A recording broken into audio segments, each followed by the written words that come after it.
Okay, so the rest of this practice test, as you can see, is from chapter 3, things about vector valued functions and motion in space. Most of the problems involve this one function, and pay attention to what happens here. This is very typical of what you did in your homework, and I hope this is not anything new to you. Okay, so just look around. I mean, look ahead to these problems. Number 9, sketch the curve. T goes from 0 to 2 pi. And then the domain, velocity, speed, acceleration, you know what to do with them, right? The first derivative here, the length of the first derivative, and the second derivative. The parametric equations of a line tangent, this has to do with r prime, okay, at a particular point. Then you have to find the unit tangent, the principal unit normal vectors, and the binormal vector based on t and n. By the way, on your exam, typically a question like this, where you have to find all of these. Oh, by the way, the curvature, kappa as well. This kind of question is worth a lot of points, probably 15, 16 points just for that one problem. All right, number 13, briefly describe what these unit vectors, t, n, and b mean for just any general vector valued function. Okay, and then number 14, the arc length. All right, and then number 15, this curve intersects with another curve at this point 0, 0, 1. Find the angle between, or the cosine of the angle between them. So you know what to do with that, right? You compare the two tangent vectors. And then number 16 is a separate problem. This is an initial value problem. You have the acceleration given and the initial velocity and the initial position given, and you have to find r of t. Okay, so let's go back to number 9 and then continue. What I did is, this is really the start of number 9. Okay, but as soon as you are given a vector valued function, you might as well just take the two derivatives, okay? And again, you may be doing this without actually thinking about this, right? And so use the chain rule, make sure that the signs change whenever you go from cosine to a negative sign. And then before you even do any problem, you know that the speed is one of the questions. So you take the magnitude of r prime, which in this case, of course, these will become 4 plus 1. And so the square root of 5. And then at this point, it's a constant speed motion. Okay. And in fact, if you look at this carefully, I mean, this time x is the one that's coming this way. These will show you, these will create a sort of turning. So this will be a helix coming away from the origin toward the positive x-axis. Okay, so note that y square plus z square is equal to 1. So this will be all the points on this motion, all the points in this position function will be on this horizontal circular cylinder of radius 1, right? And since t goes from 0 to 2 pi, just try to follow this. And by the way, this goes twice as fast. So 2t goes from 0 to 4 pi, which means it makes two complete cycles. Okay, and so now it's a little tricky. You don't know exactly at the beginning if it goes clockwise or counterclockwise. You kind of have to figure this out. Sine 2t and cosine 2t when t is equal to 0 would be 0 and 1. So it starts at 0, 0, 1. And as t increases from 0 to pi over 4, you will see that y becomes positive. And so now you know it's a clockwise. Okay, looking from this view. Okay, if your eyes over here. Okay, okay, looking at this from this view. If you're here looking at this from this view, it's going clockwise as the helix is coming at you. All right, so that's the picture here. Learn to sketch these curves. It'll be helpful. All right, and so number 9 was the sketching. Number 10, domain, velocity, speed, and acceleration. So the domain, the question you ask is there any t value, any real value that I cannot plug in for t? And the answer is no, right? Every t, sine of 2t, cosine of 2t are all defined for every real number. And therefore, the set of all reals is your domain, right? And then I already answered your velocity, the speed, and the acceleration above. So that's just merely copying what I drew, what I wrote above. Number 11, to find the parametric equation of the line tangent at pi 0, 1. Pi 0, 1, remember this is t, so t has to be pi. So you are to find r prime of pi. And you already have an equation for, or an expression for r prime. Plug in pi, and it'll get you 1, 2, 0. So you use 1, 2, 0 as your vector, 1, 2, 0. And then the position, the point on this line is, of course, pi 0, 1. You use those coordinates here, and there are your parametric equations of the line tangent to this curve at this point. Number 12, T, N, and B, and curvature. So this is probably the question that is most involved, and it'll take you most time. But if you follow that, the procedure that we have studied in the section 3.3, it's really not that bad, right? So you take the derivative, you divide it by its length, which was pi square root of 5. That's your unit tangent vector. And then you take the derivative of that unit tangent vector, and you can keep the constant out. And so this will become this, and this will become that, right?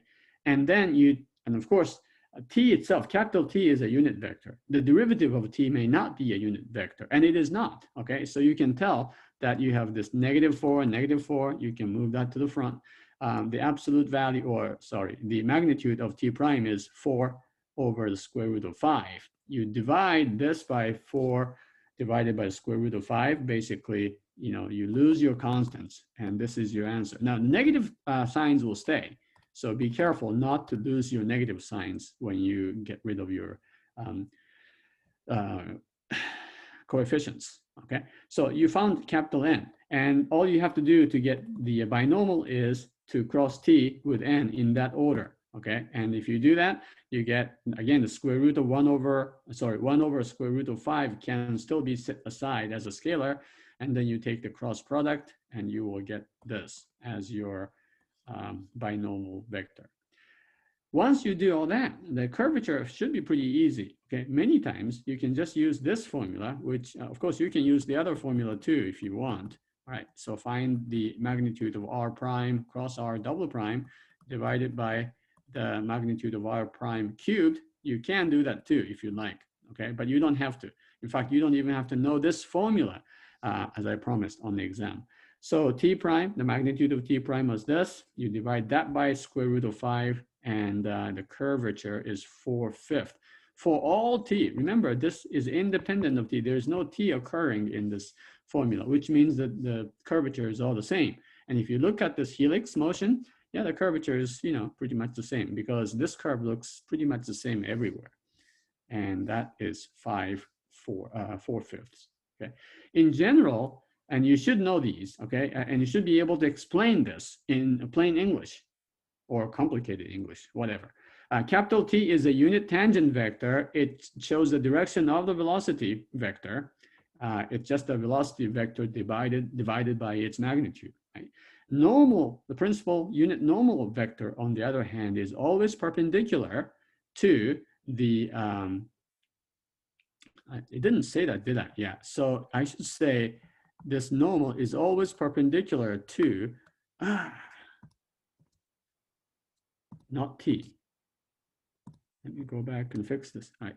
It's always perpendicular to the capital T, the tangent, unit tangent vector, and it is showing the direction in which t is moving, meaning it's going to point inward with respect to that curve.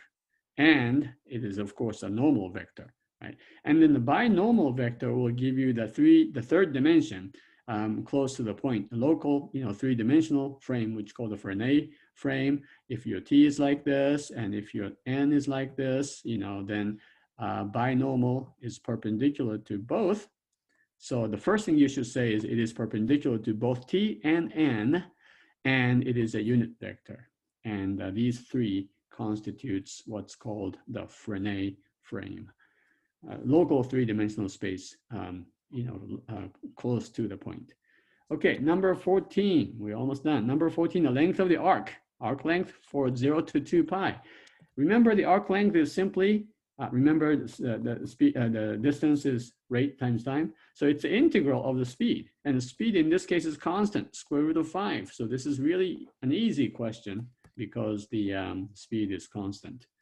All right, number 15, the curve intersects with this other curve, S. All right, so go ahead and write down the equation for S of t and take the derivative and plug in 0 because clearly, right, I didn't say this, but this curve intersects with another curve at the point 0, 0, 1. So what is the t value that will give you 0, 0, 1 here? Obviously, t has to be equal to 0. So you evaluate the derivative at 0. And so here's the derivative at 0 for, so here's your curve R. Here's your R prime.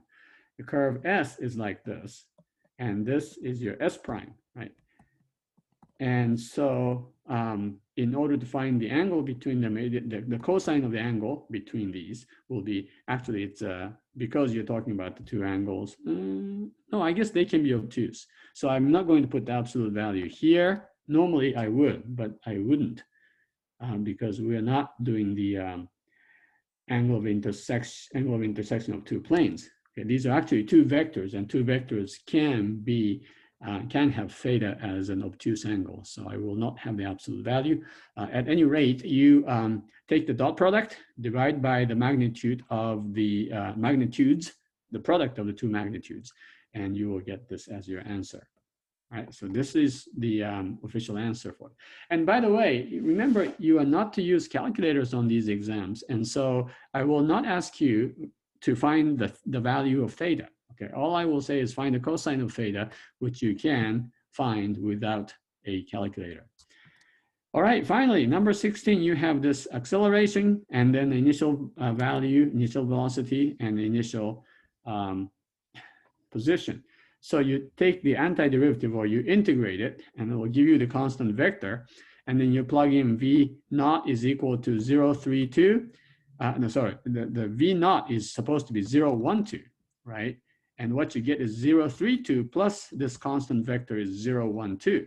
So you find basically this minus that, and the answer is 0, -2, 0. That's the constant vector C1.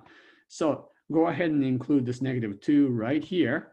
Now this is your velocity function without the the C1 part, and then you integrate it. And so you pick up that -2t here in the middle. The first one becomes 1/2 t squared, of course. And once you integrate, you have another constant vector appearing, which may be non-zero. And so you plug in 0 here to find r of 0, which is supposed to be 0, 0, 1 that you're given. But if you evaluate this thing, it's 0, 0, 1. So there is no C2 in addition. So C2 happens to be just the 0 vector. And therefore, this is your position function. Okay, so that's a summary of these 16 questions in preparation for your test number 2. Okay, so I hope having worked really hard on your homework, okay, and I hope you have, and you have experienced some of the constructive struggle as you did your homework, because homework problems are designed to be more difficult than your test questions. Okay, so having done so and having gone over these problems, I hope you are and you will be ready for test number 2. Remember this beautiful picture of a, what is that? Some artistic work found in a museum in Paris, which is nothing more than a circular hyperboloid of one sheet. Okay, so with that, I will wish you best of luck and I will talk to you later. All right, have a wonderful day.